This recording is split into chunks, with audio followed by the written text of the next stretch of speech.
किसी के बाप से नहीं डरती मैं।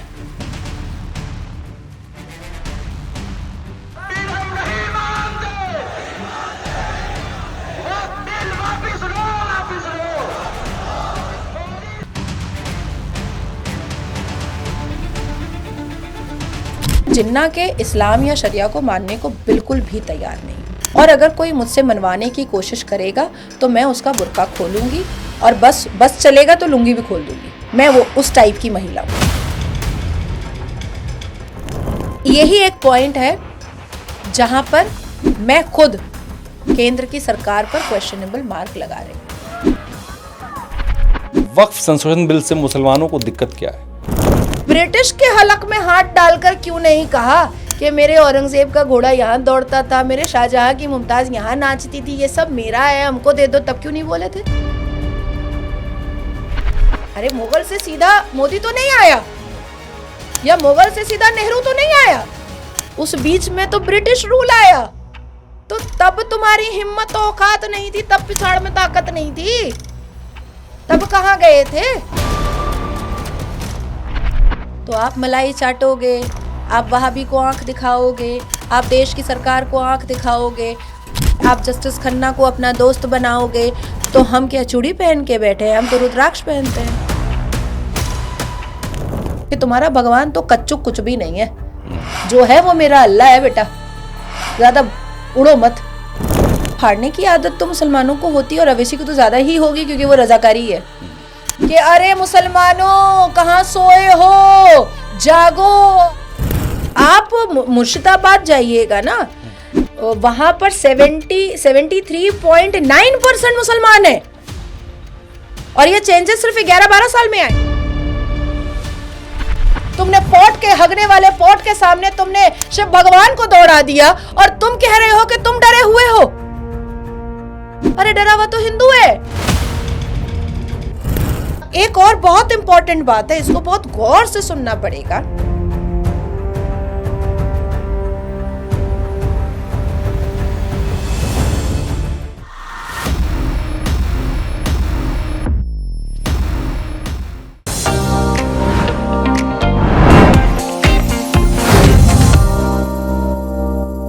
नमस्कार, पॉडकास्ट वाला पर आपका स्वागत है। मैं धर्मेंद्र द्विवेदी और मेरे साथ अभिषेक कुमार नीलमणि। नमस्कार। हम फिर से हाजिर हैं नाजिया इलाही खान के साथ, और उस मुद्दे पर बात करेंगे जो इस देश में, जिसकी वजह से बवाल मचा हुआ है, कई राज्यों में प्रोटेस्ट हो रहे हैं, मुसलमान विरोध कर रहे हैं वक्फ संशोधन बिल को लेकर के। बहुत स्वागत है नाजिया जी आपका एक बार फिर से। नमः पार्वती पतये हर हर महादेव। हर हर महादेव। मेरा पहला सवाल है, वक्फ संशोधन बिल से मुसलमानों को दिक्कत क्या है? अब देखिए, आपकी चोरी पकड़ ली जाए तो आपको तो दिक्कत होगा ही, आपकी डकैती पकड़ ली जाए तो आपको दिक्कत होगा ही। इजी मनी इनकम का जरिया अगर आपसे छीन लिया जाए, पॉइंट को नोट कीजिएगा, इजी मनी इनकम का जरिया अगर आपसे छीन लिया जाए तो आपको दिक्कत होगा। बस यही प्रॉब्लम है, यही तकलीफ है। इसके अलावा संवैधानिक कोई तकलीफ नहीं है, इस्लामिक कोई तकलीफ नहीं है, कुरानिक कोई तकलीफ नहीं है, शरई कोई तकलीफ नहीं है। मतलब इस्लाम इससे खतरे में नहीं आ रहा है ना? देखिए, सबसे पहले कि वक्फ बोर्ड जो है वो रिलीजन बेस है ही नहीं, वो एक एडमिनिस्ट्रेटिव बेस है, वो एक रियल एस्टेट का काम है, और पूरे अल कुरान में वक्फ का जिक्र कहीं पर भी नहीं है, पूरे संविधान में वक्फ का जिक्र कहीं पर भी नहीं है। तो ओवैसी जैसे लोग क्यों विरोध कर रहे हैं फिर इसका? अवैसी ने जब लोकतंत्र के मंदिर में जब 1 तारीख को इस बिल को प्लेस्ड किया गया था पटल पर, और इस पर 8 घंटे की मोहलत दी गई थी कन्फ्रंटेशन और डिस्कशन के लिए, डिबेट थी, तो उस वक्त अवैसी ने बिल को ऐसे करके फाड़ा था। फाड़ने की आदत तो मुसलमानों को होती है, और अवैसी को तो ज्यादा ही होगी, क्योंकि वो रजाकारी है। लेकिन क्या उसने कोई ऐसी आयत बताई जो कुरान में लिखा हुआ था? नहीं बताई। क्या उसने ऐसा कोई संवैधानिक आर्टिकल बताया जिससे वो वक्फ को प्रोटेक्ट कर रहा होता? नहीं।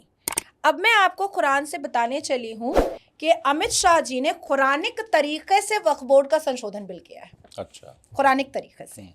चलिए अब उस पर जिक्र तबसरा करते हैं। हम आ जाएंगे सूरह अन-निसा में, सूरह अन-निसा के 5:33 में जाएंगे। वकुल्लिन जाअलना मवालिया मिम्मा तरकल, ये आयत बहुत लंबी है तो आपको बहुत देर हो जाएगा पढ़ने में। इसका मैं तर्जुमा बताती हूँ। ए लोगो जो ईमान लाए हो, आपस में एक दूसरे के माल असबाब बातिल तरीकों से ना खाओ। लेन देन होना चाहिए आपस की रजामंदी से, और अपने आप को कत्ल ना करो। यकीन मानो कि अल्लाह तुम्हारे ऊपर मेहरबान है। जो शख्स जालिम व ज्यादती के साथ ऐसा करेगा उसको हम ज़रूर आग में झोंकेंगे, और ये अल्लाह के लिए कोई मुश्किल काम नहीं है। अगर तुम उन बड़े बड़े गुनाहों से परहेज़ करते रहो जिनसे तुम्हें मना किया जा रहा है, तो तुम्हारी छोटी मोटी बुराइयों को हम तुम्हारे हिसाब से साक़ित कर देंगे और तुमको इज़्ज़त की जगह दाखिल करेंगे। तो अल्लाह सूरह अन-निसा के 5:33 में बता रहा है कि अपने खुद के हम कलमा मुसलमानों के माल असबाब और ज़मीन और संपत्ति को बिल्कुल कभी गैर तरीक़े से ना खाओ।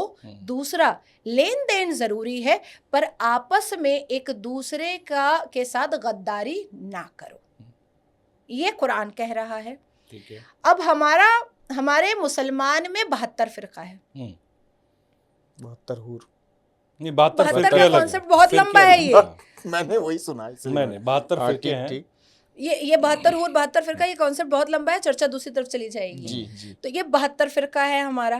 तो 72 फ़िरके में वक्फ बोर्ड शिया वक्फ बोर्ड है और सुन्नी वक्फ बोर्ड है। तो बाकी 70 फ़िरका के वक्फ बोर्ड, ये भी सवाल है। सवाल बड़ा है, बिल्कुल। क्योंकि अल्लाह सूरह अन-निसा में कह रहा है कि आपस में सब मिल करके खाओ, अकेले मत खाओ। ठीक है, ये सूरह अन-निसा में अल्लाह कह रहा है। तो फिर तुमने 70 फ़िरकों को तुमने रिजेक्ट क्यों कर दिया और साइड क्यों कर दिया? पहला सवाल। दूसरा सवाल आता है कि चलो तुम ठेकेदार बन गए, शिया वक्फ बोर्ड और सुन्नी वक्फ बोर्ड, तुम ठेकेदार बन गए। हर घर में एक गार्जियन होता है, हर ज़िले का एक गार्जियन होता है, उसके बाद हर राज्य का एक मुखिया होता है और हर देश का एक सरपरस्त होता है। तुम शिया वक्फ बोर्ड बना के, सुन्नी वक्फ बोर्ड बना करके तुम ठेकेदार बन गए, दाढ़ी और टोपा लगा करके। तुमने हनफी का क्या किया? तुमने अहमदिया के लिए क्या किया? तुमने वहाबी के लिए क्या किया? तुमने देवबंदी के लिए क्या किया? तुमने बोरी समाज के लिए क्या किया? अब इसका तो बोलो, 70 फ़िरका बोलूँगी तो आधा घंटा लग जाएगा। तो इसका तुमने इनके फलाह व बहबूद के लिए, इनके सोशल वेलफेयर के लिए तुमने क्या किया? अगर किया तो तुमने संसद के पटल पर वो डेटा क्यों नहीं रखा? रख देना था कि 70 फ़िरकों में हमने 2024 में 1 करोड़ गरीब मुसलमान बच्चियों की शादी की, हमने 1 करोड़ गरीब मुसलमानों को हज पे भेजा, हमने 1 करोड़ गरीब मुसलमानों को फ्लैट दिया, हमने 50,000 मुसलमान बच्चों को IAS बनाया, 5,000 को IPS बनाया, और हमने ये गरीब मुसलमान बच्चियों को सिलाई स्कूल खोल करके दिया, कंप्यूटर सेंटर खोल के दिया। हमने 5 ऐसे यूनिवर्सिटी बनाए जिसमें मुसलमान फ्री ऑफ कॉस्ट पढ़ेगा। हमने 5 ऐसे मेडिकल यूनिवर्सिटी बनाए कि जिसमें मुसलमान डॉक्टर बनेगा। ऐसा कुछ डेटा दिया था क्या? नहीं दिया था। तो आप मलाई चाटोगे, आप वहाबी को आंख दिखाओगे, आप देश की सरकार को आंख दिखाओगे, आप सर्वोच्च न्यायपालिका में जा करके आप जस्टिस खन्ना को अपना दोस्त बनाओगे, तो हम क्या चूड़ी पहन के बैठे हैं? हम तो रुद्राक्ष पहनते हैं। मेरा सवाल ये है कि वक्फ जो है वो दान कहा जाता है। दान करके जो 1947 में जब देश आज़ाद हुआ, वो 50,000 एकड़ के आसपास की ज़मीनें थी वक्फ, और अब कहा जाता है वो करीब 40 लाख एकड़ के आसपास। जिम्मेदार आप किसको मानती हैं? जिम्मेदार मैं उस सरकार को मानती हूँ जिसने वक्फ बोर्ड को एक्सेप्ट किया, क्योंकि ना रहता बांस ना बजती बांसुरी। जब हमारा 1947 में जब हमको आज़ादी मिली ब्रिटिश से, तो हम बहुत मगन में थे, हम बहुत खुश थे। यहाँ तक के उन योद्धाओं को भी भूल गए थे, उन वीरों को भी भूल गए थे जिनके घर में मातम छाया था, जिनकी बेटियां जो है वो अनाथ हो गई थी, जिनकी बीवियां जो हैं वो विधवा हो गई थी, जिनकी माएँ जो हैं वो सर पीट रही थी, वो भी भूल गया था व्यक्ति आज़ादी की खुशी में। ये अथॉरिटी की पोजीशन किसने दी कि आप एक चैरिटेबल बोर्ड बनाओ ब्रिटिश के कहने पर और जिन्ना के कहने पर? आप क्यों माने? ब्रिटिश अपना प्रस्ताव रखा था, जिन्ना अपना प्रस्ताव रखा था, पर आपने माना क्यों? ठीक है, अब जब आपने मान लिया, हो सकता है मैं इसमें भी बोल देती हूँ कि मौके की कुछ सहूलत रही होगी, कुछ नज़ाकत रही होगी, 3 करोड़ से ऊपर मुसलमान यहाँ पर थे, उनके लिए कुछ करना रहा होगा, हो सकता है कि पॉजिटिव माइंड होगा कि कुछ कर देंगे। लेकिन जैसे जैसे वक्फ बोर्ड के भीतर आपको 1954 से 1960 के दशक में आइएगा तो सरकार को पता चलना स्टार्ट हो गया था कि वक्फ बोर्ड, चैरिटेबल बोर्ड से वो वक्फ बोर्ड पर आया है और वक्फ बोर्ड अब कहीं ना कहीं ज़मीनों को हड़पने का काम कर रहा है। अच्छा, 94 से 60 में पता चल गया। 1954 से 1960 के दशक में ये बात पता चली थी। और कैसे पता चली थी? क्योंकि पहले तो चैरिटेबल ट्रस्ट था, 1923 की बात उठाते हैं, उसके बाद फिर 1954 में वक्फ बोर्ड एक्ट ये किताब छप करके आई। ठीक है, इस तरीके की उस वक्त पीली किताब थी, उस वक्त पीली किताब थी। ठीक है, तो जब आपको 1954 से 60 के दशक में पता चला कि अब ये घपला कर रहा है और ये लैंड माफिया का काम कर रहा है, आपको उसी वक्त या तो उसमें संशोधन कर करके उसके पावर को कम कर देना चाहिए था, और या तो आपको इनैक्ट करके किसी भी प्रेम्बल के हिसाब से अपने ग्रिप में ले लेना चाहिए था। हो गया दूसरा। तीसरा, जब वक्फ बोर्ड मंदिरों पर कब्जा करने लगा, 1990 के दशक पे आ जाते हैं, 70 के दशक पर आ जाते हैं, जब वो मंदिरों पर कब्जा करने लगा, उसके बाद फिर वो ब्लूप्रिंट ट्रिब्यूनल में ये दिखाने लगा यहाँ मुमताज़ ने मुजरा किया था, यहाँ औरंगज़ेब ने अपने घोड़े दौड़ाए थे, यहाँ बाबर ने किसी बच्चे का अनल सेक्स किया था, वहाँ तवाइफ खाना चलता था, वहाँ पर मुजरा खाना चलता था। तो उस वक्त की सरकार को क्या करना चाहिए था कि ये हवाबाजी से हम आपको संपत्ति नहीं देंगे, आप ऐसा कीजिए, इसका ये जो ब्लूप्रिंट है इसका कुछ तथ्य दिखाइए हमें, प्रूफ दिखाइए हमें। ठीक है, फलाना गंगा नदी से औरंगजेब ने पानी पी लिया, गंगा नदी मेरा हो गया, क्योंकि बोला भी कि कुंभ हमारा है। हाँ, अभी जो कुंभ मेला हुआ तो कहा ना, हाँ, कि जमीन वक्त की थी। ईडन गार्डन हमारा है, पार्लियामेंट हमारा है, अजमल बोल दिया हारने के बाद पार्लियामेंट हमारा है। तो ये ब्लूप्रिंट ट्रिब्यूनल को ये बोलना चाहिए था उस वक्त की सरकार को कि भैया आप हमको तथ्य दिखा दो, सत्य दिखा दो, हमें कोई आपत्ति नहीं है, अगर ये आपके पुरखों की ज़मीन है, आपके मुगलों की ज़मीन है और आपके बाप दादा की ज़मीन है, आप बिल्कुल ले लो। हालांकि पॉइंट टू बी नोटेड कि जब यहाँ के जो मुसलमान थे वो गए पाकिस्तान, तो इन संपत्तियों पर मुसलमानों ने कब्जा किया, पर वहाँ के हिंदू जब यहाँ आए तो वहाँ की प्रॉपर्टी पर सरकार ने कब्जा किया। वाह, अच्छा। हिंदुओं की प्रॉपर्टी पर। पाकिस्तान से जितने भी हिंदू यहाँ पर आए थे, आप पूरे इतिहास के पन्ने को उठा करके देखिए कि वो सारी प्रॉपर्टी पाकिस्तान की सरकार के कब्जे में है। यहाँ तक कि कई पाकिस्तान के डिस्ट्रिक्ट कोर्ट है और जज कोर्ट है जो उन्हीं प्रॉपर्टीज पर बना हुआ है, कई कॉलेज है जो उसी प्रॉपर्टीज पर बना हुआ है जो हिंदुओं की प्रॉपर्टी वहां थी। तो उस वक्त जब सरकार बनी थी तो ये कहना चाहिए था कि ये पार्शियलिटी हम होने नहीं देंगे, वहां तो जिन्ना अपने कंट्रोल में ले रहा है, तो यहाँ मैं तुमको क्यों दे दूं, यहाँ तो मैं तुमको नहीं दे सकता। चलिए ये सारी चीज़ें हम छोड़ देते हैं। ऐसी कौन सी मुसीबत और ऐसी कौन सी तकलीफ आ गई थी कि 2014 के इलेक्शन से पहले 2013 में वक्फ को संशोधन कराया गया और 142 बड़ी प्रॉपर्टी वक्फ के नाम कर दी गई। सोनिया एंटोनियो ने अपने अब्बा का जहेज समझा था क्या? हाँ, ठीक चुनाव से पहले किया गया। एग्जैक्टली। राजीव गांधी ने अपनी अम्मा का जहेज समझा था, या गांधी परिवार इटली से लेकर आया था संपत्ति? ये तो जनता की संपत्ति है भाई, यहाँ के हिंदुओं की संपत्ति है। हमने तो दया में आपको रहने दिया था, 3 करोड़ से ऊपर जब आप रुके थे तो आपको दया में रुकने दिया था। तब 30,000 मस्जिदें थी, आज 3 लाख से ऊपर मस्जिदें हैं।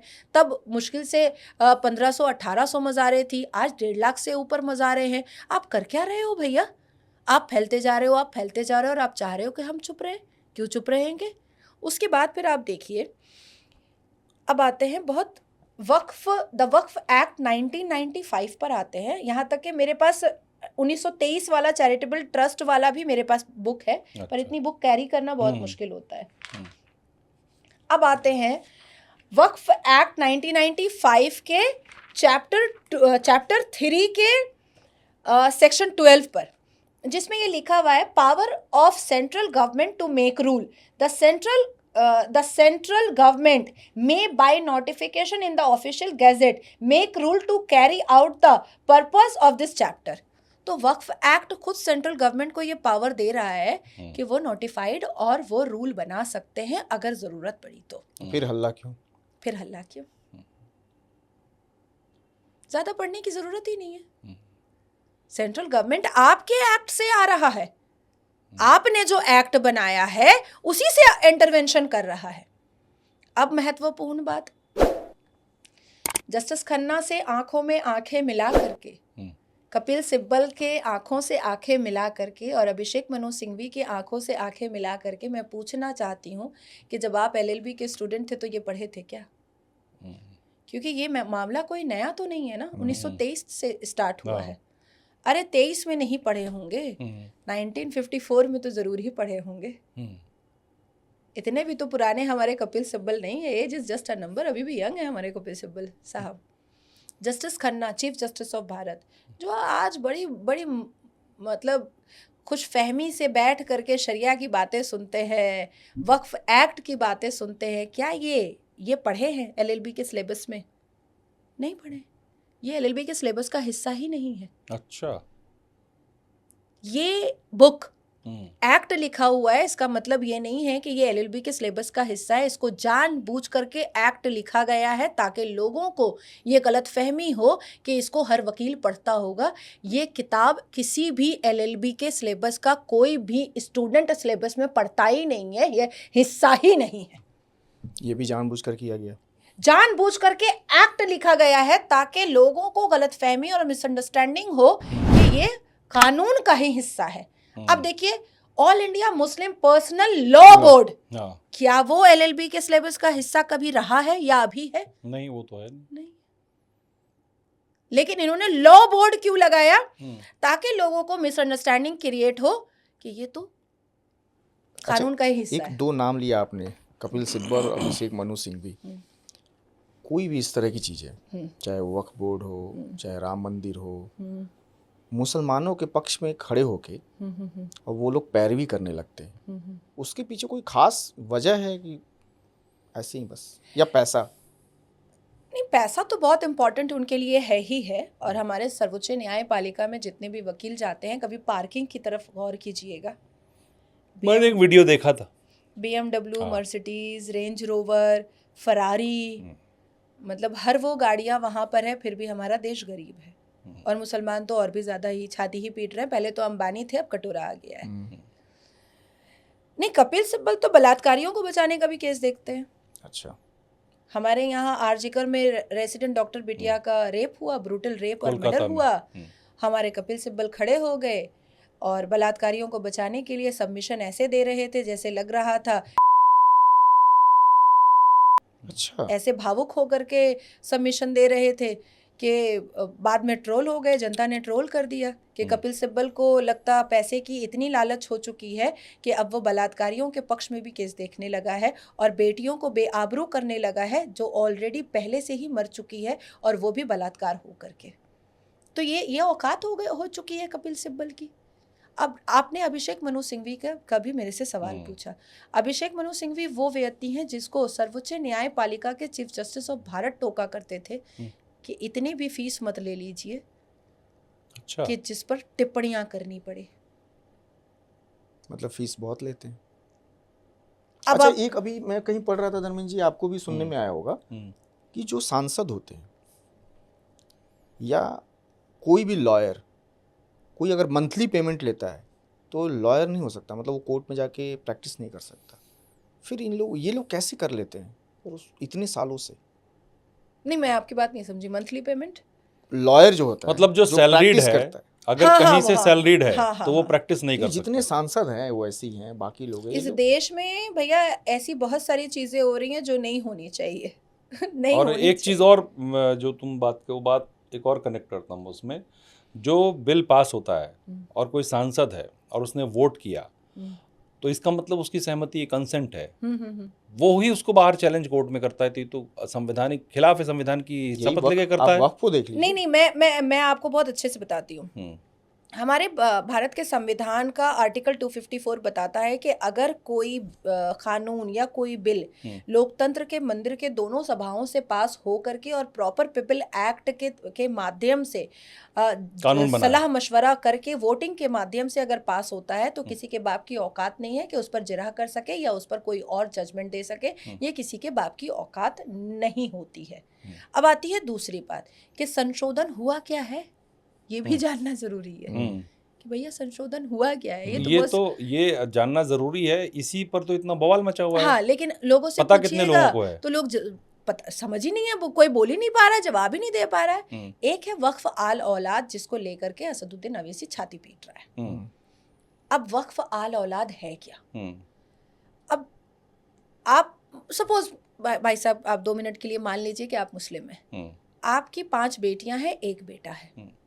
आप अब हमारे शरई तरीक़े से, शरीयत के तरीक़े से, जो शरिया 1936 में जिन्ना और ब्रिटिश ने लिखा था, उस तरीक़े से, क्योंकि वही भारत का मुसलमान मानता है और वही पाकिस्तान का मुसलमान मानता है, कुरान को इन लोगों ने ताक पे रख दिया है।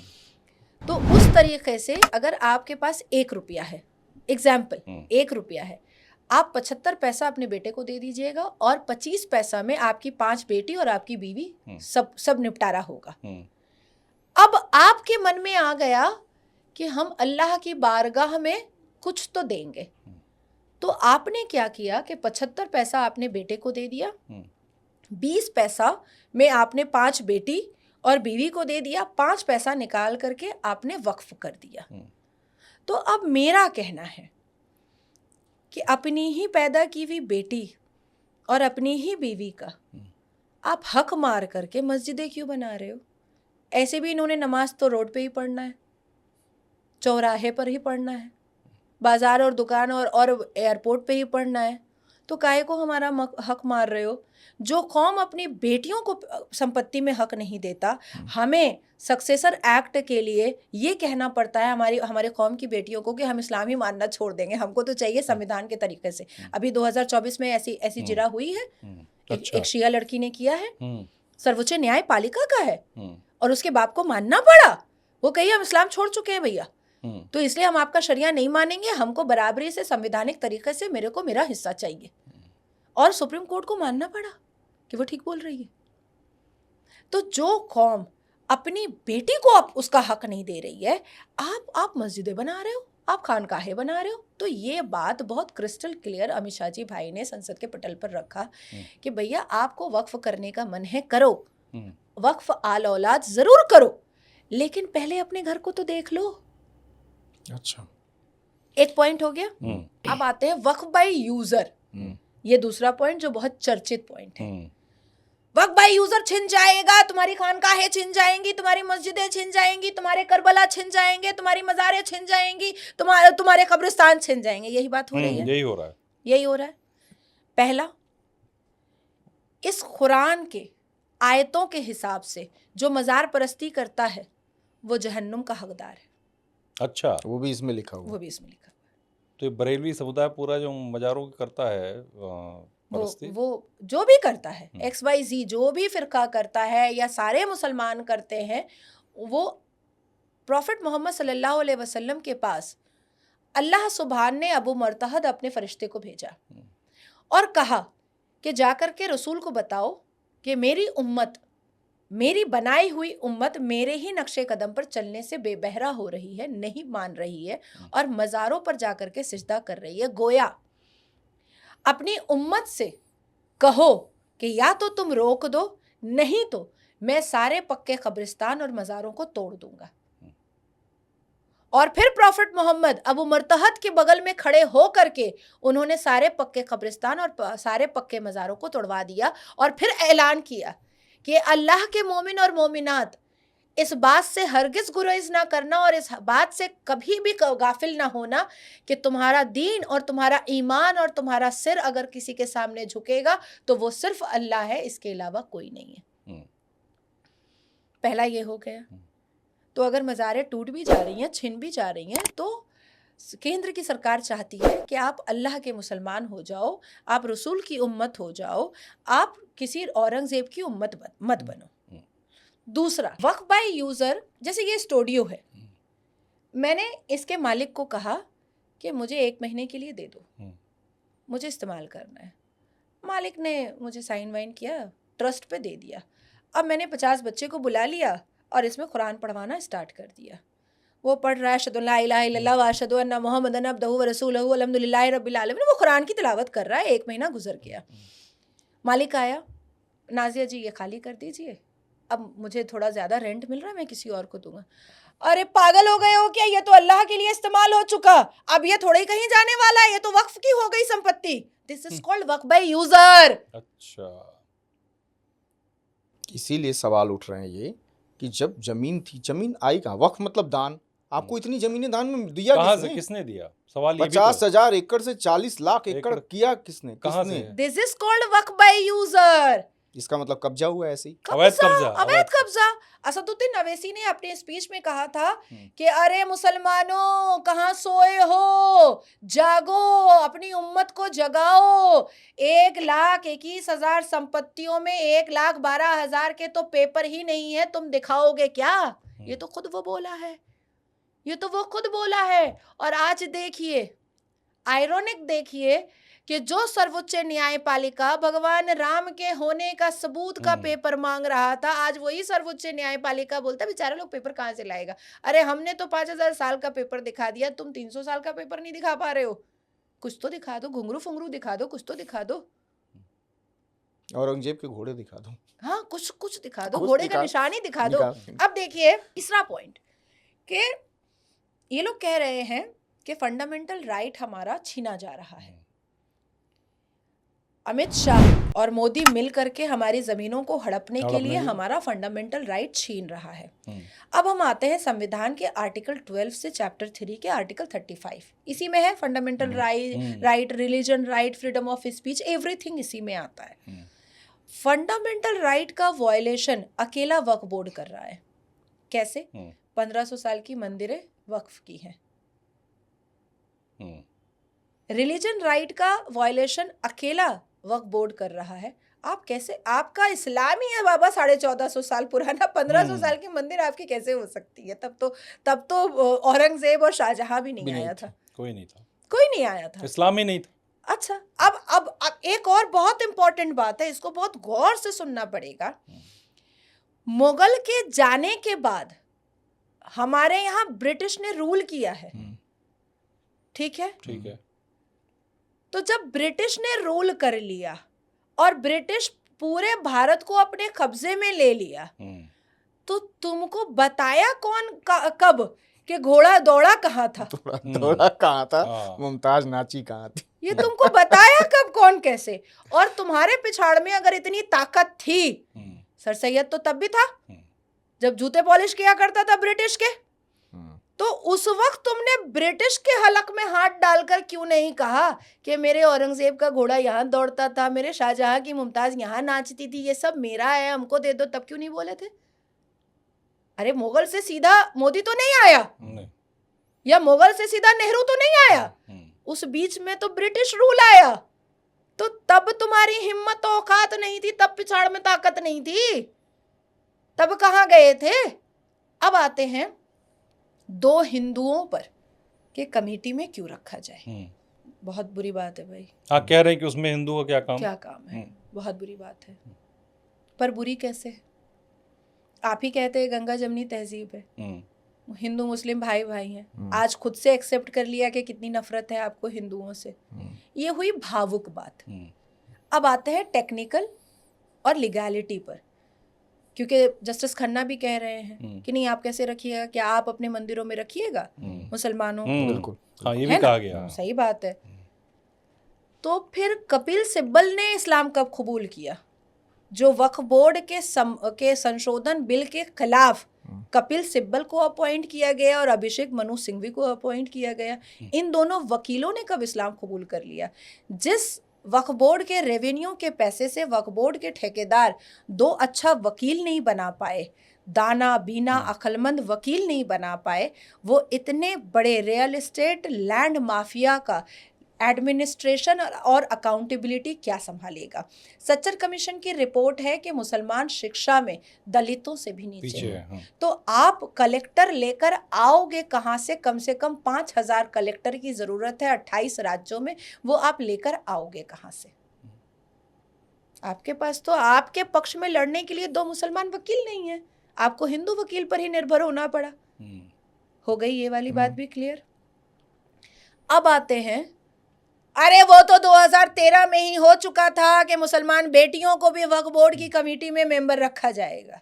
बिल्कुल हो चुका था, मैं खुद अग्री कर रही हूँ, क्योंकि वक्फ बोर्ड के 1923 के सारे एक्ट को 2013 तक को मैंने पढ़ा है और बारीकी से पढ़ा है। 28 राज्यों में मैंने RTI किया। अच्छा, RTI करके मैंने मंगवाया कि आपके यहाँ शिया वक्फ बोर्ड में और सुन्नी वक्फ बोर्ड में कितनी महिलाएं हैं। सिर्फ 2 राज्यों में एक महिला है। अच्छा, बाकी के 26 राज्यों में 26 राज्यों में हाँ, कोई नहीं,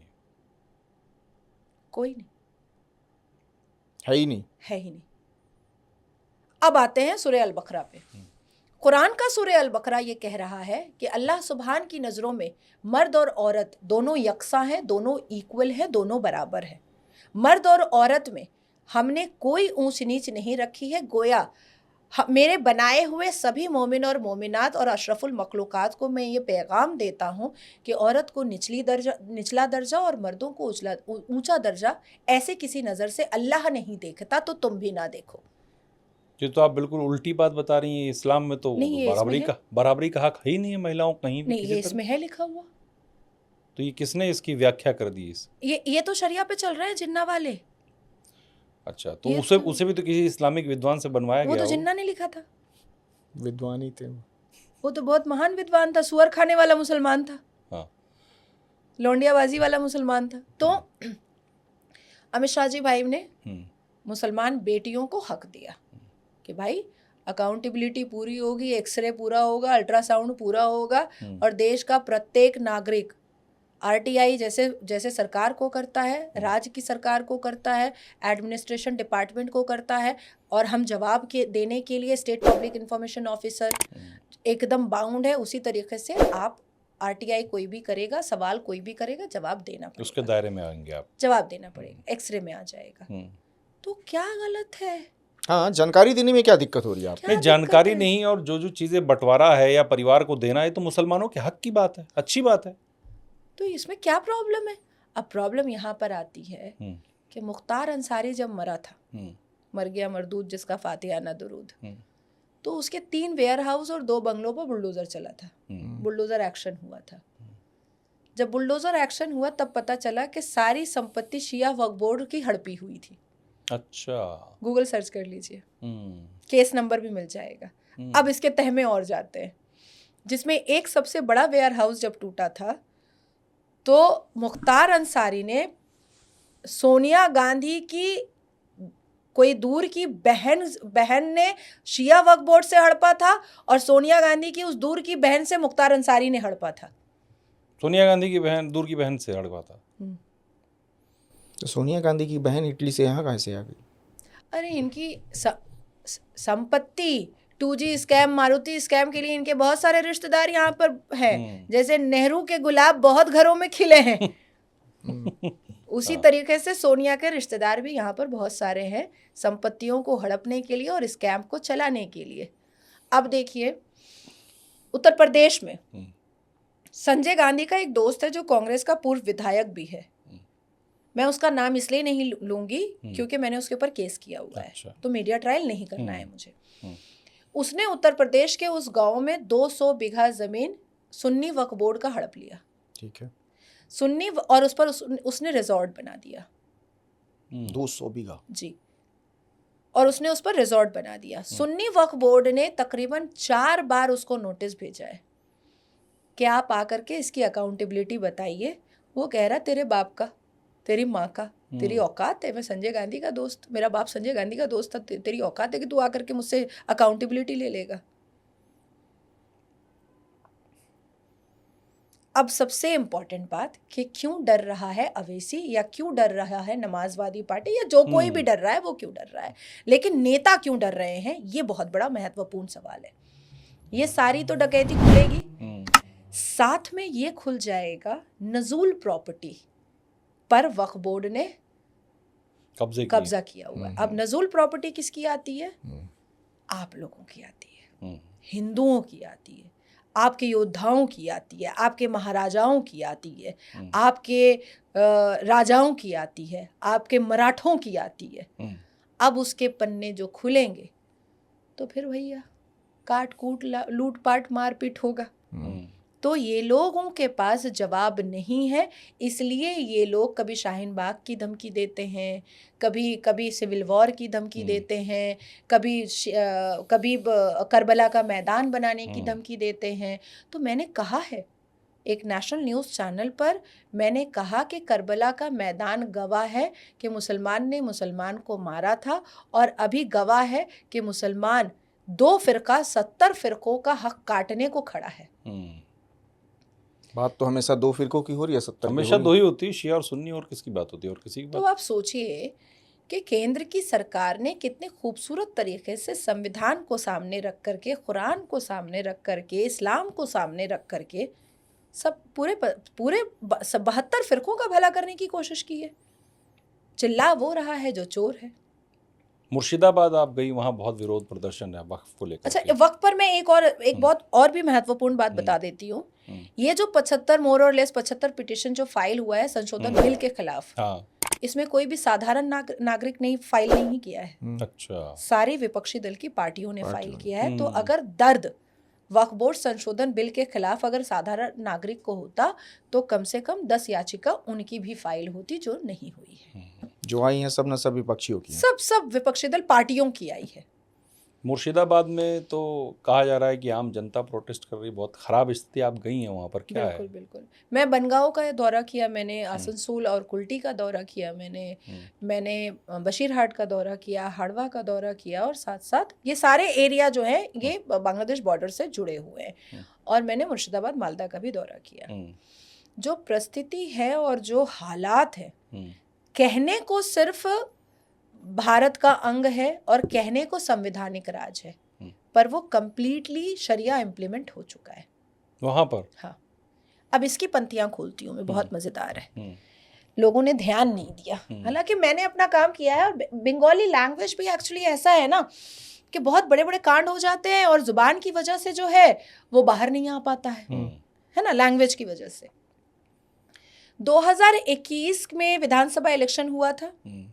2021 के विधानसभा इलेक्शन में फरहाद हकीम के इलेक्शन कैंपेनिंग के लिए पाकिस्तान से एक हॉट चिक आई थी। द डॉन न्यूज़पेपर, जो हाफिज सईद का द डॉन चलता है, वो पूरे भारत में आज तक कितने भी विधानसभा इलेक्शन हुए हैं, कभी भी द डॉन की कोई एंकर, क्योंकि वो हाफिज सईद का है तो कोई बुलाना भी नहीं चाहता, और विपक्षी दल को भी पता है कि मुझे नहीं बुलाना है, लेकिन फरहाद हकीम ने द डॉन की एंकर को बुलाया और पूरा कलकत्ता घुमाया, और उसने हमारे भारत के मीडिया के सामने पाकिस्तान की द डॉन एंकर हॉट चिक को रिप्लाई दिया, स्टेटमेंट दिया। आपको फील ही नहीं होगा कि आप भारत में हैं। मैं आपको बंगाल की जिस गली में भी लेकर जाऊंगा, आपको लगेगा कि मिनी पाकिस्तान है। अच्छा, यही बोल के बुलाया गया। आप उसका तो बोला उसने घूमने के बाद, यहाँ आप उसका स्टेटमेंट पढ़ यहाँ घूमने के बाद उसने ये रिव्यू दिया कि आपको लगेगा नहीं आप भारत में हैं। आप सिर्फ गूगल पे डालिए फरहाद हकीम मिनी पाकिस्तान स्टेटमेंट, सिर्फ इतना डाल दीजिए। मतलब आप ये कह रही हैं कि बंगाल को मिनी पाकिस्तान बना दिया कि कई इलाके? वो तो 2021 से चल रही है साजिश। उसके बाद 2024 में नवंबर में एक कुरानिक प्रतियोगिता हुआ। उसमें फरहाद हकीम ने ऐलानिया कहा, जो ममता बनर्जी का सबसे करीबी नेता है, सबसे सबसे करीबी, सबसे प्यारा दुलारा नेता है। जितना ममता बनर्जी अभिषेक बनर्जी से नहीं प्यार करती है, उससे करोड़ गुना फरहाद हकीम से करती है, क्योंकि फरहाद हकीम ही वो है जो 40% वोट ममता के पॉकेट में ला के देता है। उसने कहा कुरानिक प्रतियोगिता में जो इस्लाम में जन्म हुआ है वो सौभाग्यशाली है, और जो हिंदू में जन्म हुआ है वो दुर्भाग्यशाली है। एक हिंदू को भी अगर मुसलमान इस्लाम कबूल करवा दे तो जन्नत उसके लिए फिक्स है। ये एक व्यक्ति वो बोल रहा है जो कोलकाता के मेयर के पद पे बैठा है, जो मंत्री है, जिसके पास बेइंतहा पोस्ट है, जो मेंबर ऑफ लेजिस्लेटिव असेंबली है, जिसने लॉ मेकर बनने से पहले संविधान पर हाथ रख करके संविधान की सुरक्षा करने की शपथ खाई है, वो ये बात कह रहा है। उसके बाद 2025 के जनवरी के महीने में एक और इस्लामिक जश्न हुआ। उस जश्न में फरहाद हकीम ने कहा कि बहुत जल्द हम मेजॉरिटी में आ जाएंगे और उसके बाद हमें किसी से इंसाफ मांगने की ज़रूरत नहीं होगी, हम मुसलमान सबको इंसाफ देंगे।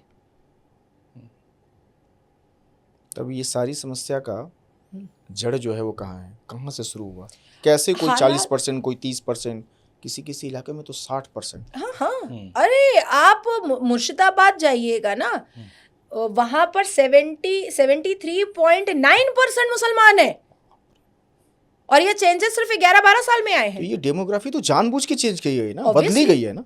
ऑब्वियसली लोग सिर्फ ममता बनर्जी को गाली देते हैं। मुझे कभी कभी अफसोस आता है उस महिला पर। अब हो सकता है कि लोग मुझे भी गालियां देंगे कि आपने ऐसा क्यों कहा, लेकिन नहीं, इस क्रोनोलॉजी को समझने की बात है कि ये वही ममता बनर्जी है जो रो रही थी पार्लियामेंट में। बिल्कुल रोई है। कांग्रेस की सरकार थी, उसने गुस्से में पेपर फेंक दिया, क्योंकि जब इंसान बेबस हो जाता है तो उसको फिर कुछ समझ में नहीं आता, उसको लगता है जब भाई तू सब कुछ ले ले मेरा। उसने स्पीकर के मुंह पे पेपर फेंक दिया, सब कुछ कर दिया, रोते हुए संसद को छोड़कर निकल गई कि भाई एनआरसी करवा दो, नहीं तो लेफ्ट फ्रंट पूरे बंगाल को बर्बाद कर देगा। कांग्रेस ने नहीं माना, भाजपा आ नहीं रही थी, तो उसने क्या किया, चोर चोर मुसेरा भाई बन गई। आपके मेरे सामने मान लीजिए कि मैं कहीं फंस गई मुसलमानों के एरिया में, मेरे सामने दो शर्तें रखी जाएंगी कि नाजिया, या तो यहाँ पर 50 मुस्लिम तुमको रेप करेंगे तो छोड़ देंगे, और या तो हम तुमको काट देंगे।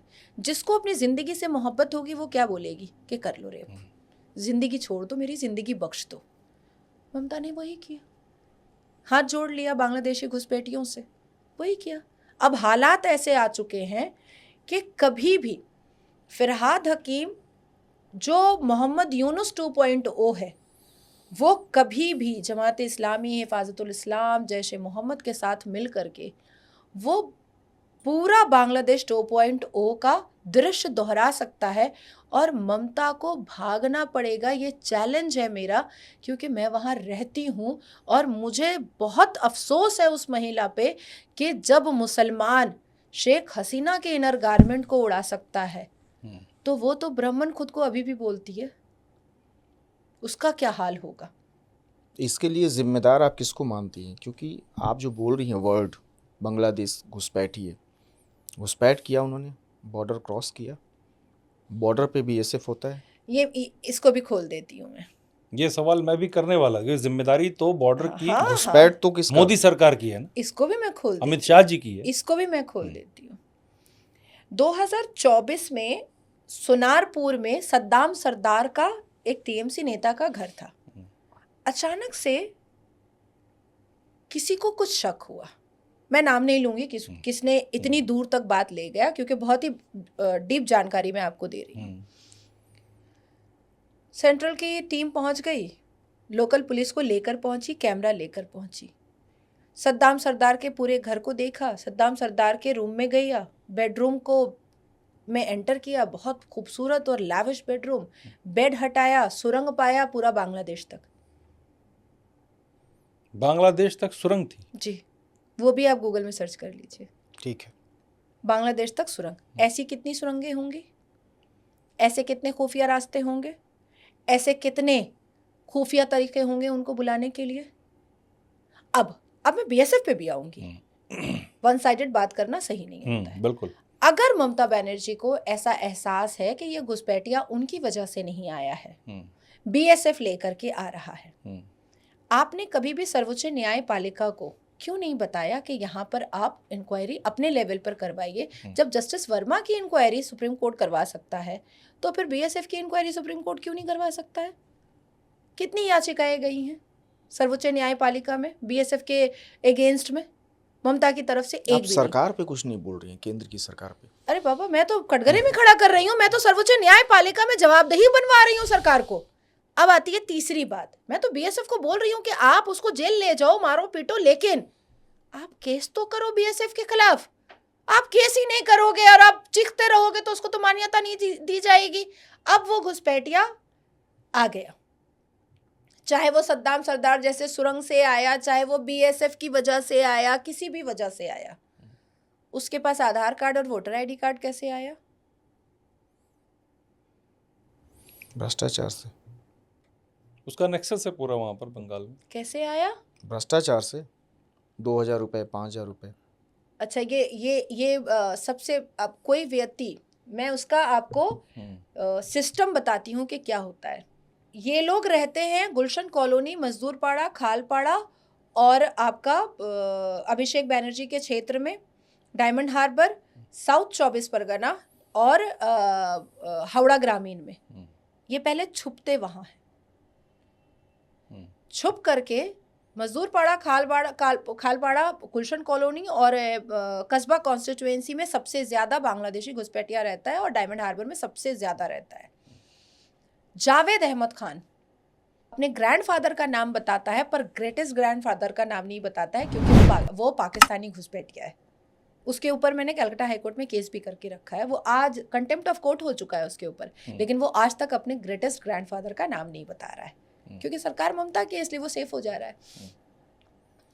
वो क्या करता है, अपने, उसका बेटा काउंसिलर है, इलीगल कंस्ट्रक्शन का मतलब बादशाह है वो। अपने लेटर हेड पर, एमएलए और काउंसिलर के लेटर हेड पर ये लोग रेसिडेंशियल सर्टिफिकेट देते हैं। अब नंगा हाथ लेकर जाइएगा तो आधार कार्ड तो बनने से रहा, ऐसे थोड़ी बन जाएगा आधार कार्ड, उसके लिए तो डॉक्यूमेंट बनाना पड़ेगा आपको। तो विधायक साहब, बाप बेटा, अपने रेसिडेंशियल सर्टिफिकेट पर, अपने लेटर हेड पर रेसिडेंशियल सर्टिफिकेट देते हैं। उसके बाद फिर क्या होता है कि एक 10 रुपये वाले स्टैम्प पर बनता है बर्थ सर्टिफिकेट, और उसके बाद फिर वहाँ के रेसिडेंट किसी मुसलमान डॉक्टर से, अगर गोद में बच्चा है तो ये यहाँ घर में पैदा हुआ, अगर इतनी बड़ी बेटी है तो उसका प्रीवियस के लेटर हेड पर बन गया कि ये इतने बजे इतने सुबह में घर में पैदा हुई थी। अब उसके बाद फिर बनना स्टार्ट हो जाता, फिर अब वो रेसिडेंशियल सर्टिफिकेट पर उन्हें घर ले लिया। अब लैंडलॉर्ड के साथ एक एग्रीमेंट हो गया और 10 रुपये वाले एग्रीमेंट पर आधार कार्ड बन जाता है। हो गया। अब मेयर बाबू तो फराद हकीम ही है, तो उन्होंने वोटर आईडी कार्ड निकाल दिया कॉर्पोरेशन से, जहां से निकलता है।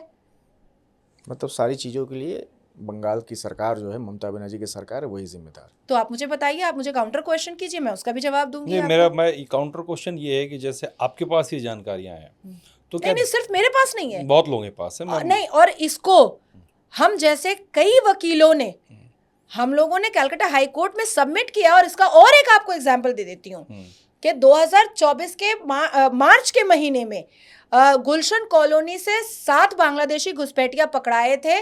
कश्मीर की पुलिस ने जाकर के पकड़ा था, कश्मीर की पुलिस ने, क्योंकि वहां से वो चोरी करके भागे थे, तो कश्मीर की पुलिस ने जाकर के पकड़ा। और जब जावेद अहमद खान के पास मीडिया गई तो जावेद अहमद खान कह रहा है कि मेरे एरिया में बांग्लादेशी घुसपैठिया रह रहे हैं गुलशन कॉलोनी, और पूरा गुलशन कॉलोनी उसी का है, वही ओनर है, अरबों खरबों की संपत्ति है। तो वो कह रहा है मुझे बचा लो, केंद्र की सरकार मुझे बचा लो, ये बांग्लादेशी लोग मुझे भी मार डालेंगे। मेरा सवाल तो रिजाइन कर दे। हाँ, मेरा सवाल यही है कि ये जानकारियां तो देश की इंटेलिजेंस एजेंसीज के पास भी होंगी ना, जो केंद्र सरकार के अंडर में आती हैं। तो क्या उनको कोई एक्शन नहीं लेना चाहिए? ये जो आपने नाम लिया गुलशन कॉलोनी, डेमोग्राफी बदल के 73.5, क्या ये रिपोर्ट्स क्या केंद्र सरकार के पास नहीं होगी? एकदम सही सवाल आपका। डेमोग्राफी चेंज हो रही है। अब आपने सही सवाल पूछा कि केंद्र की सरकार को आंसरेबल होना पड़ेगा। बिल्कुल। क्या एक्शन क्या लिया? जब केंद्र की सरकार सीबीआई ऑफिसर भेजती है तो बेचारा सीबीआई ऑफिसर अरेस्ट हो जाता है। जब केंद्र की सरकार एनएसजी भेजती है तो एनएसजी ऑफिसर के ऊपर रेप के केसेस लग जाते हैं।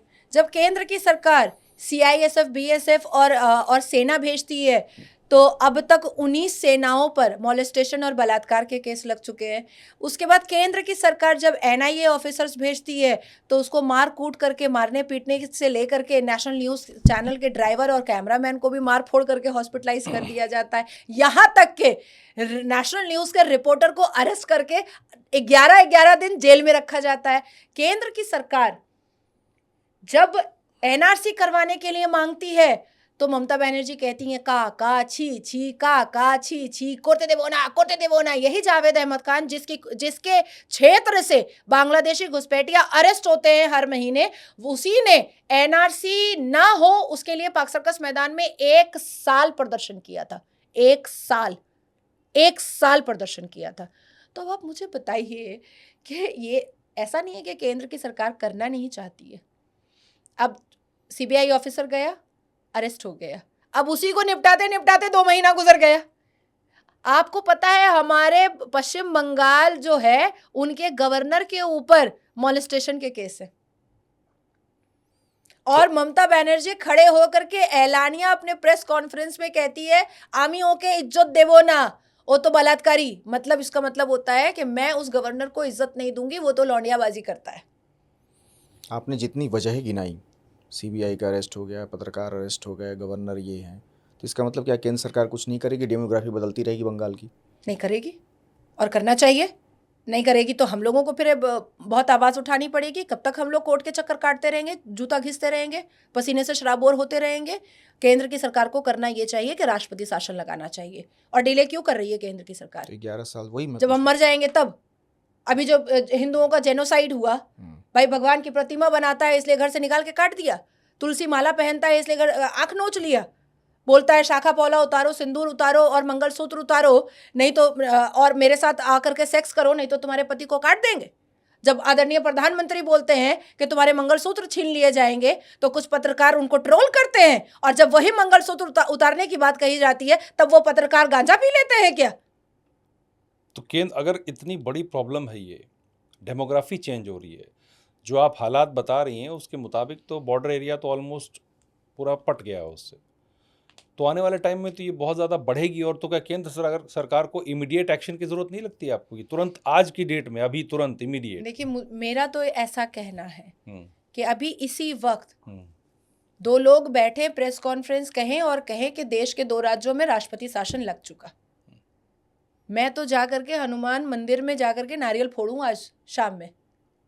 तो केंद्र सरकार को कौन सी ताकतें, वजहें या कारण है जो रोक रहे हैं इस चीज़ को करने से? जब पता है सब कुछ, तो पता है कि शरीर की संग में कैंसर है, उसके ट्रीटमेंट से कौन सी वजहें रोक रही हैं? यही एक पॉइंट है जहां पर मैं खुद केंद्र की सरकार पर क्वेश्चनेबल मार्क लगा रही हूँ। ठीक है, हम थोड़ा वक्त से अलग होते हैं, बंगाल से भी अलग होते हैं। एक एक्टर और डायरेक्टर हैं अनुराग कश्यप, उन्होंने कुछ ऐसा कहा, जो कहा वो कौन गया दिमाग में, कि ब्राह्मणों पे मूतता हूँ मैं। बहुत ट्रोल हुए, उसके बाद माफ़ी भी मांगी। आप इस घटना को, इस बयान को देखने के बाद क्या सोची, क्या लगा? देखिए, मैं बॉलीवुड को भारत का नागरिक ही नहीं मानती हूँ, मैं उनको ज़ॉम्बीज़ मानती हूँ। सुष्मिता सेन ने अभी हालिया में कहा था कि हम लोग एक्टर एक्ट्रेस हैं, हम कलाकार हैं, और कलाकारों में पाकिस्तान और हिंदुस्तान नहीं करना चाहिए, क्योंकि फहाद हलीम ना क्या पता नहीं क्या है, फहाद अली, हाँ, वो उसको बहुत पसंद है। अब पता नहीं बिस्तर पे पसंद है क्या, याशी में पसंद है, वो मैं नहीं जानती, लेकिन उसको बहुत पसंद है। और इस घटना पर उसने कुछ भी नहीं कहा। बॉलीवुड ने एक हैशटैग चलाया था, ऑल आइज ऑन राफा। आज नहीं चला रहे ऑल आइज ऑन बांग्लादेश, आज नहीं चला रहे ऑल आइज ऑन कश्मीर। जरा चलाना चाहिए था ना, खामोश हो जाते हैं ये लोग। या उस जमाने में all eyes on Moplah, all eyes on Malabar चलाना चाहिए था, नहीं चलाया। बॉलीवुड में अमिताभ बच्चन ने एक स्टेटमेंट दिया था अभी कुछ महीने पहले, आई थिंक मुझे लगता है कि 70 या 72 दिन पहले की बात है, कि देखिए ये सरहद के इस पार और सरहद के उस पार जो नफ़रतें हैं वो सियासती नफ़रतें हैं। मैं तो पाकिस्तान को अपना घर समझता हूँ। बिल्कुल आप समझेंगे।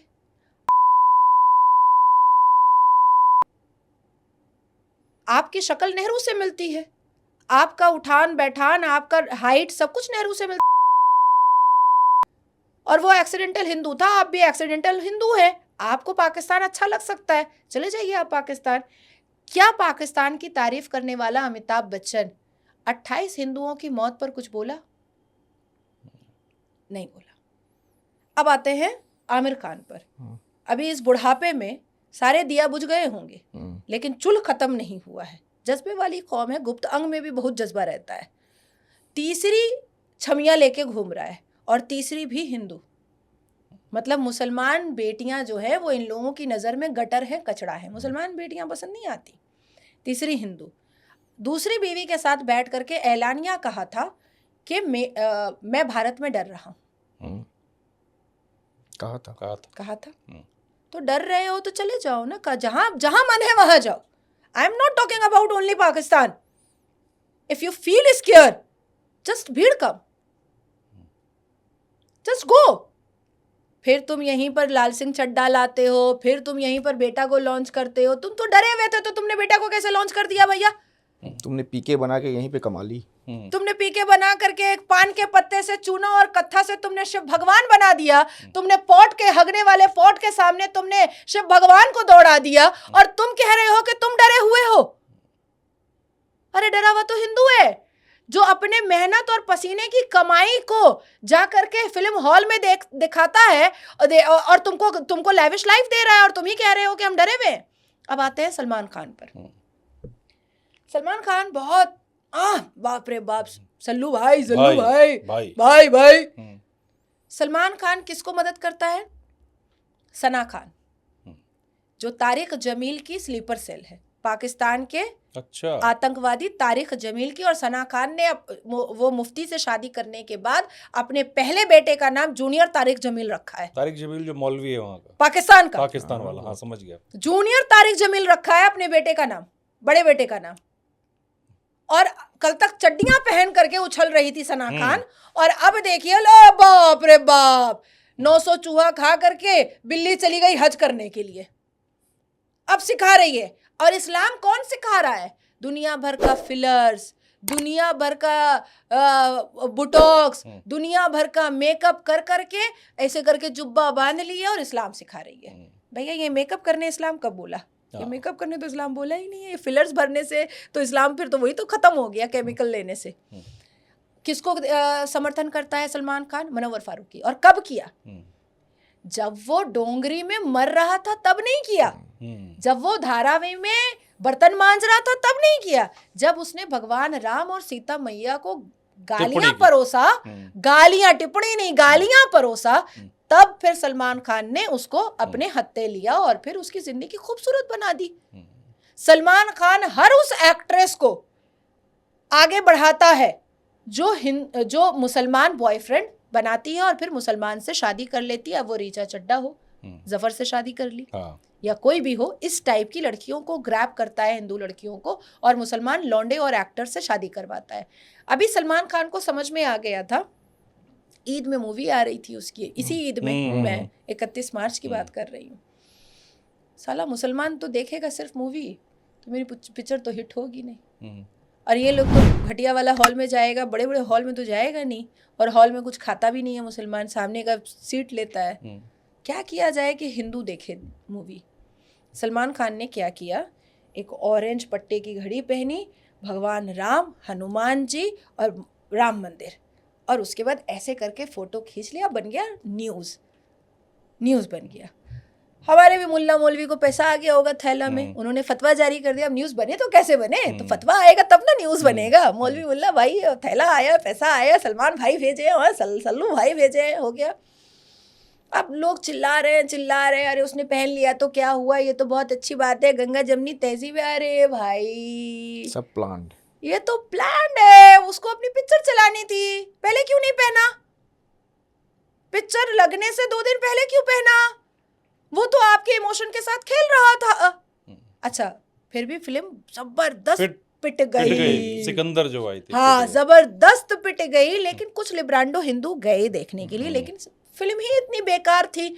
और आप सोचो, एक आदमी 60 साल का और 30 साल छोटी लड़की के साथ इश्क निभा रहा है, तो भाई आप जीवनी फिल्मों के जरिया अगर दिखाइएगा बच्ची के साथ मोहब्बत, तो अब के लोग थोड़ी बर्दाश्त करेंगे, अब के लोग क्यों बर्दाश्त करेंगे? तो फिल्म पिट गई। तो ये है बॉलीवुड। तो मैं बॉलीवुड को इंसान नहीं समझती हूँ, मैं ज़ॉम्बीज समझती हूँ। अगर आप मुझे 90 के दशक का सवाल पूछिएगा तो एक इंटरव्यू निकालिए सिमी ग्रेवाल का, जिसमें राखी ने, अमिताभ बच्चन ने और विनोद खन्ना ने बैठ करके, विनोद खन्ना बेचारा चुप था, राखी और अमिताभ बच्चन ये चर्चा कर रहे थे कि कश्मीर को मुगलों ने बनाया था। बोलिएगा तो मैं वो क्लिप भेज दूंगी आपको। तो ये बॉलीवुड बना ही इसीलिए था ताकि ब्रेन वॉश हो सके, हिंदुओं को गाली गलौज किया जा सके। अब इनकी फितरत हो चुकी है कि हम सब हिंदुओं को गाली करेंगे। मदर इंडिया मूवी में पंडित जो है वो आरती करके निकल रहा है और वो नरगिस का रेप कर रहा है। उसके बाद फिर अभी एक मूवी आई थी, वो सीक्वल बना था अग्निपथ, वो अमिताभ बच्चन जो है, नहीं अमिताभ बच्चन नहीं, संजय दत्त हवन करके उठा है, चिकनी चमेली छत पे अकेली हो गया, हवन करके उठा है और चिकनी चमेली चुल्लू चपटी सब हो गया। तो ये इनको देखिए, होता क्या है ना कि हम यूज टू हो जाते हैं, कुछ करते करते हमको आदत हो जाती है। तो बॉलीवुड वाले पहले जैसे हिंदुओं को, सनातन धर्म को मलाइन करते थे और मुगलों को बहुत प्रशंसा करके दिखाते थे, वो अभी भी उनकी आदत है। तो वही उसने भी किया, मूत पात बोल करके। नाजिया जी, जब से 2014 से मोदी की सरकार आई है, तब से ये मोदी सरकार पर आरोप लगता है कि इनके आने के बाद मुसलमानों पर एट्रोसिटी बढ़ गई है, देश में असहिष्णुता बढ़ गई है। क्या कहेंगे आप? नहीं, ऐसा है कि ये, मैं इसको सही से समझा देती हूँ। सत्य ये है कि मुसलमानों से सवाल बढ़ गए हैं। सत्य ये है कि मुसलमानों की जवाबदेही बढ़ गई है। सत्य ये है कि जितने भी राष्ट्रवाद लोग हैं वो प्लेटफॉर्म पे आ करके बातों को बिल्कुल खोल करके पोस्टमार्टम करके रखने लगे हैं और इनका हिजाब और बुर्का खोलने लगे हैं। पहले अजान होती थी, हिंदू समझता नहीं था। अब मैं जब अजान को पढ़ करके उसका मतलब समझाती हूँ तो मुसलमानों के ऊपर सवालिया निशान होता है कि इसको हम अपने कान में क्यों सुने। मंदिरों की घंटियों से मुसलमानों को दिक्कत होती है, शोभा यात्रा से दिक्कत होती है और रामनवमी से दिक्कत होती है, मस्जिद के सामने अगर होली खेल लो तो उससे दिक्कत होती है। पर 365 दिन 77 साल से अजान की आवाज़ हिंदुओं के घरों में जा करके, हिंदुओं के कान में टकरा करके ये बताती है कि तुम्हारा भगवान तो कच्चू कुछ भी नहीं है, जो है वो मेरा अल्लाह है बेटा, ज़्यादा उड़ो मत। तो अब हिंदुओं को जब हमने बताना स्टार्ट किया तो हिंदू सवाल पूछने लगा। अब जैसे मैं एक कॉन्क्लेव में गई थी तो एक व्यक्ति, क्वेश्चन आंसर चल रहा था, तो एक व्यक्ति मेरे से लड़ गया कि मेरा तो मुसलमान दोस्त है, मेरे साथ तो न्यू ईयर की पार्टियां करता है, मैं तो वो तो दूर दूर से चला आता है न्यू ईयर की पार्टी करने के लिए। मैंने कहा पार्टी करने बुलाओगे, क्यों नहीं आएगा भैया, मुसलमान है, 2 रशियन दे दो और भी तुम्हारा पक्का दोस्त हो जाएगा। तो उसने कहा कि फिर मैं कैसे उसको कह दूं कि वो मेरा भाई नहीं है। मैंने कहा उससे 2 शर्तें मांगो सिर्फ। पहला, जिस गौ माता को मैं पूजता हूँ उसको मत काटना भाई, तू दोस्त है मेरा, तू भाई है मेरा। दूसरा कि तू भाई बन के आया है, जमाई मत बन जाइयो, जमाई मत बन जाइयो, बस यही 2। उसने कहा नहीं ये तो नहीं मानेगा वो। मैंने कहा दूसरा वाला या पहला वाला? तो कह रहा दूसरा वाला तो मैं कंट्रोल कर लूंगा लेकिन पहला वाला तो नहीं मानेगा, गाय काटने वाला। मैंने कहा हो गया, तेरा भाई अगर होता तो तू मान लेता, तेरा भाई अगर होता तो ये कहना भी नहीं पड़ता, तू दोनों साथ में पूजा करता गौ माता की, तो वो तेरा भाई नहीं है, वो तेरे पास आया है तेरे अब्बा का जमाई बनने के लिए। तो यही प्रॉब्लम है कि जैसे जैसे हिंदू इस्लाम को समझ रहा है वैसे वैसे मुसलमानों के सामने प्रश्न बहुत सारे आ जा रहे हैं। और यही चीज़ अगर आप मोदी सरकार से पहले चले जाते हैं तो राष्ट्रवाद लोगों की ज़ुबान को बंद करके रखा गया था, उसकी ज़ुबान को सिल के रखा गया था। अब आज जैसे कोई भी उठ जाता है, योगी को गाली दे देता है, मोदी को गाली दे देता है, अमित शाह को गाली दे देता है। क्या कोई इंदिरा गांधी को गाली दे सकता था? क्या कोई नेहरू को गाली दे सकता था? दूसरे दिन ही पूरी फौज आती, उठा करके लेके चली जाती। बिल्कुल। अभी तो मैं देखती हूँ एक यूट्यूब वाला है, वो रोज सुबह में एक रील बनाता है मुंह के पास कैमरा रख करके, अरे नागपुर में जो जेनोसाइड हुआ हिंदुओं का, आरएसएस खुद को नहीं बचा पाया, नागपुर नहीं बचा पाया, तुझे क्या बचाएगा हिंदू। अरे तू क्या बचा रहा है? तू बचा रहा है क्या? तू तो नहीं बचा रहा। मैंने तो तुझे कभी नहीं देखा कि तू कभी रोड पर निकल करके कुछ ऐसा कार्य कर रहा है जिससे हिंदुओं का भला हो रहा है। तूने तो, मैंने तो नहीं देखा कि कम से कम तूने भगवत गीता के ही 2000 कॉपीज तूने बांट दिए कि पढ़ो इसको। तूने एक हनुमान चालीसा का ही आयोजन करा दिया। क्रिटिसिज्म बहुत इजी होता है, ऑप्टिमिज्म बहुत टफ होता है।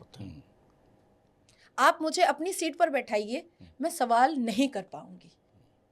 आप मुझसे 24 घंटे जवाब मांगिए और किसी भी टॉपिक पर मांगिए, मैं आपको जवाब दूंगी। यहां तक के कार्टून सीरियल मोटू पतलू पे भी आप मेरे से जवाब मांगिएगा, मेरे पास उसका भी जवाब है।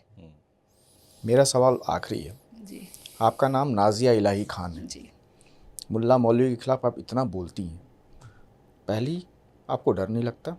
दूसरी, बात करते करते मैं आपके हाथ को देख रहा था, एक हाथ में रुद्राक्ष, दूसरे हाथ में कुछ उर्दू लफ्ज़ में कुछ लिखा हुआ है, कुछ टैटू बने हुए। क्या मतलब है इन दोनों चीज़ों का? एक तो आपको डर नहीं, दूसरा ये क्या? नहीं, सबसे पहले मैं आपको बताऊं कि मैं अल्लाह के इस्लाम को फिर भी मानने को तैयार हूं उन 26 विवादित आयतों को निकाल करके, लेकिन मैं जिन्ना के इस्लाम या शरिया को मानने को बिल्कुल भी तैयार नहीं हूं। और अगर कोई मुझसे मनवाने की कोशिश करेगा तो मैं उसका बुर्का खोलूंगी, और बस चलेगा तो लुंगी भी खोल दूंगी। मैं वो उस टाइप की महिला हूँ। मैं ऐसी हूँ कि साड़ी खूट करके 2-2 हाथ लगा भी लूँ, सही से दे भी दूँ, और कोर्ट के अंदर आ जाओगे तो काला कोट पहन करके ऐसा जिरा और ऐसा सबमिशन करूँगी कि बड़े बड़े वकील चमक जाते हैं मेरे से। मैं इस टाइप की हूँ। मैं खिलाफ किसी के नहीं हूँ, मैं सत्य के साथ हूँ। दूसरी बात कि मेरे इस हाथ में लिखा हुआ है अरबी, because I have command on 8 languages. अच्छा। तो मैं बहुत फ्लो में 8 लैंग्वेज एक साथ यूज़ कर लेती हूँ। उम्मी हदियतुम मिनल्लाह Yasmin, my mother is an angel for me, और मेरी माँ का नाम यास्मीन। तो ये कोई आयत या सूरा नहीं है, ये अरबी में एक भाषा है, क्योंकि अरबी इज़ अ लैंग्वेज। वो कोई ऐसा नहीं है कि, अब इस पर मुझे एक स्टोरी याद आ गई है। एक भारत का मुसलमान था, वो अरब गया, तो वो एयरपोर्ट से निकल गया और टैक्सी ले रहा था, उसको बहुत जोर सुसु आ गई। अब वो टैक्सी छोड़ दिया, उसके बाद फिर वो ढूंढने लगा कि भाई पहले मैं वॉशरूम हो लूँ, उसके बाद फिर मैं जाऊँगा। कई वॉशरूम उसके सामने से गुजर गए, पर वो समझ नहीं ही नहीं पाया। और सारे वॉशरूम पे लिखा हुआ था बैतुल खुला। अच्छा। बैतुल खुला। तो वो सबको चूम रहा है। हाँ। मतलब जो जाहिल मुसलमान होते हैं वो तो मज़ार भी चूमते हैं, सारी चीज़ें अरबी देख लेते हैं। अब जैसे आप मुसलमानों को देखिएगा, प्रॉफिट मोहम्मद बोलेगा तो ऐसे करेगा, या कुरान देखेगा तो ऐसे करेगा, तो दिस इज शिर्क। कुरान के हिसाब से दिस इज हराम। ये कुरान कह रहा है कि ये चुम्मा चुम्मी, ये सब चुम्मा चुम्मी हमारे में नहीं है भैया, ये तो मजा आया वहाँ करो। तो उसके बाद उसने एक आदमी से पूछा, भाई यहाँ पर वॉशरूम कहाँ पर है? तो कह रहा है वॉशरूम के गेट पर ही तो खड़े हो। तो कह रहा है ये तो मस्जिद है ना? तो कह रहा है नहीं। बोला भैया यहाँ इतना बड़ा अरबी में दुआ लिखा हुआ है, अल्लाह का कलाम लिखा हुआ है। तो कह रहा है पढ़ना जानते हो अरबी? तो कह रहा है हाँ, बैतुल खुला लिखा हुआ है। तो कह रहा है समझना जानते हो? नहीं। तो कह रहा मूतने की जगह है। बैतुल खुला का मतलब कि रफा हाजत, आपको उर्दू में रफा हाजत मतलब आपको जो बेजा सामान निकालना है चाहिए, निकाल लीजिए। हाँ। तो ये है हमारे मुसलमान। इनके खिलाफ मुझे जाने की ज़रूरत नहीं है। जिस दिन मैं इनके खिलाफ चली गई ना, उस दिन ये मुझे बोटियों में काट देंगे। उनको समझ में आ जाएगा कि नाजिया जो 25% बोल रही है 75% खोल देगी तो पता नहीं क्या हाल हो जाएगा। तो मैं खिलाफ में नहीं हूँ। दूसरा रुद्राक्ष की बात है, अपने अपने आस्था की बात होती है भाई साहब। मुझे इतने बड़े बड़े संत महंत ने मेरी रक्षा के लिए 3-3 साल बैठ करके इसमें ग्रंथ पढ़े हैं, मैं इसको ना पहनूं? अच्छा, ये मुझे सब अभिमंत्रित है सब। हाँ, ये आपको पता है, ये 7 साल मंत्र पढ़ा हुआ है, और ये समझिए मिरेकल है मेरे लिए। मैं अभी ओमकारेश्वर मंदिर की जो परिक्रमा की थी, तो मैंने कहा भाई दोबारा फिर मैं इतनी दूर मंदिर फिर चल करके परिक्रमा तो कर दिया, थक भी गई थी। मैंने कहा ऐसी जगह नौका रोको, पुलिस का बोर्ड वगैरह था, सिक्योरिटी थी, मैंने कहा ऐसी जगह रोको कि मैं सीधा पार्किंग में चले जाऊँ। तो वो कहा कि मैडम आपको थोड़ा सा पहाड़ चढ़ना पड़ेगा। मैंने कहा चढ़ लेंगे, क्या दिक्कत है? तो कहा साड़ी में है आप। मैंने कहा चढ़ लेंगे, कोई दिक्कत नहीं है। तो उसके बाद जब मैं पहाड़ चढ़ रही थी तो 3 संत वहां पर बैठ करके यज्ञ कर रहे थे, उनकी आंखें बंद थी। आप कोई यकीन करे ना करे, बाहर जो मेरे भाई बैठे हुए हैं वो मेरे साथ थे। अशोक पालीवाल जो वहां के बीजेपी के बड़े हिंदू नेता है वो थे साथ में, पूरी पुलिस साथ में, सिक्योरिटी थी, प्रोटोकॉल था। वो बंद आंखों से उन्होंने कहा इधर आओ। मैंने कहा जी मुझे? हाँ तुम। और उसके बाद फिर उन्होंने अपनी झोली से निकाला और मुझे ये दिया। अच्छा, अरे वाह। फिर मैंने कहा कि मैं इनसे कुछ बात करूं, मैं क्या करूं? मैं थोड़ा सा डायलेमा में आ गई कि मुझे करना क्या चाहिए, क्योंकि मैं जितना भी पढ़ी हूं मैं पढ़ के जानी हूं, मैं किसी हिंदू के घर में रही तो नहीं हूं ना। तो फिर मैंने सोचा कि भाई अच्छा या बुरा दोनों का बीच का है कि चुपचाप रह जाओ।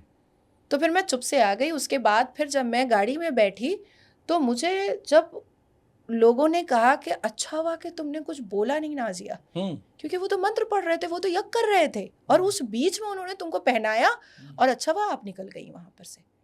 तो ये वो है, मैं कैसे उतार दूं? और दूसरा डर नहीं लगता? नहीं, डर तो मुझे मेरी अम्मा से इतना लगता है कि मैं आपको क्या बताऊं। अगर अभी फोन कर दें तो मेरा सबसे पहला जवाब होता है जी अम्मा बोलिए। डरती मैं उनसे, बड़ा बेलन से मार खाई हूं मैं अलजेब्रा सीखने के लिए। बाकी और किसी से? किसी के बाप से नहीं डरती मैं। बहुत अच्छे शब्दों के साथ नाज़िया जी ने अपनी शख्सियत को बयां किया कि किसी के बाप से नहीं डरती मैं, और जो इनके बयान और जो बातें हैं कट टू कट बिल्कुल वो सब जानते हैं।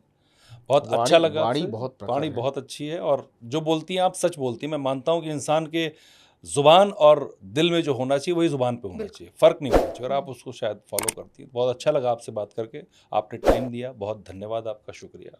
फिर मुलाकात होगी कभी। सियावर रामचंद्र की जय। नमः पार्वती पता हर हर महादेव। महादेव।